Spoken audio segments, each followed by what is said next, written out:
Waxing एक ऐसी प्रक्रिया है जिसके बारे में सोचते ही लोगों के रोंगटे खड़े हो जाते हैं। लोगों को, खासकर कि हम लड़कियों को, हाथ पैरों की सफाई पर कुछ ज्यादा ही ध्यान देना पड़ता है। और वो इसलिए नहीं कि हमें किसी को दिखाना होता है, बल्कि इसलिए क्योंकि हमें खुद भी साफ सुथरी चीजें ज्यादा पसंद आती हैं। आज का हमारा ये सेगमेंट इन्हीं बातों के इर्द गिर्द घूमेगा। नमस्कार, मैं हूं खुशबू पांडे और आप देख रहे हैं न्यूज टाइम नेशन की खास पेशकश सेहतनामा। आज की इस भागम भाग जिंदगी की वजह से लोग अपने ऊपर खास ध्यान नहीं दे पाते हैं, जिससे उन्हें कितनी सारी बीमारियां या यूं कहिए इन्फेक्शंस का सामना करना पड़ता है। इसी कैटेगरी में आता है हिर्सुटिज्म, यानी हार्मोन्स में उथल पुथल की वजह से शरीर और चेहरे पर काले और सख्त बालों का आना। इन बालों की ग्रोथ नॉर्मल से कहीं ज्यादा होती है, जिसकी वजह से कितनों के कॉन्फिडेंस लेवल डाउन हो जाते हैं।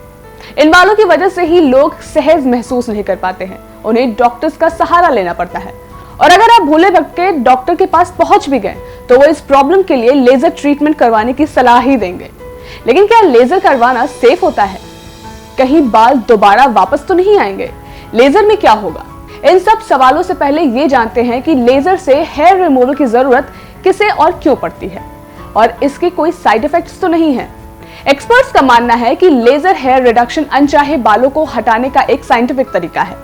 इसको वो लोग कर सकते हैं जिन्हें हार्मोनल वजह से चेहरे और शरीर पर बाल ज्यादा आते हों।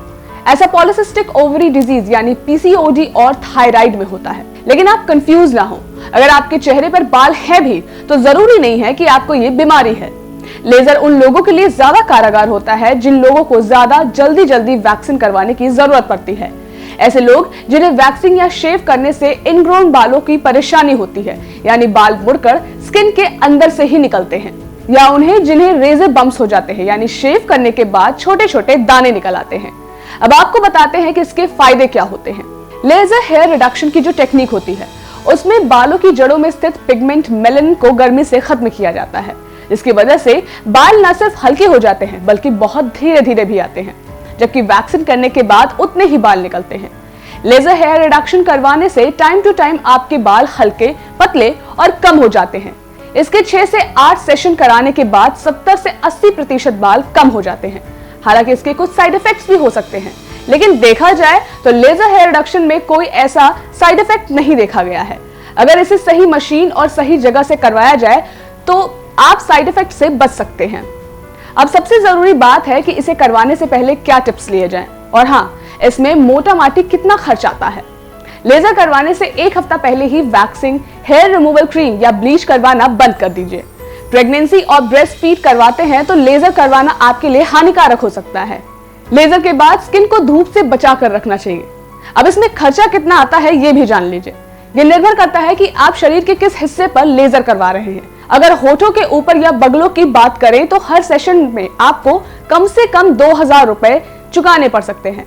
पूरे शरीर पर लेजर करवाएं तो एरिया के हिसाब से खर्चा आता है, पर अगर इसकी तुलना वैक्सीन से की जाए तो जितनी बार वैक्सीन करवानी पड़ती है उसे देखते हुए लेजर आपको ज्यादा सही पड़ता है। उम्मीद है जो लोग लेजर हेयर रिमूवल करवाना चाहते हैं उनके लिए जानकारी बहुत कारगर होगी। आपको हमारी वीडियो कैसी लगी कमेंट सेक्शन में जरूर बताएं। अगर आप ये वीडियो फेसबुक पर देख रहे हैं तो इसे लाइक और फॉलो करें, और अगर आप ये यूट्यूब पर देख रहे हैं तो चैनल को सब्सक्राइब जरूर करें।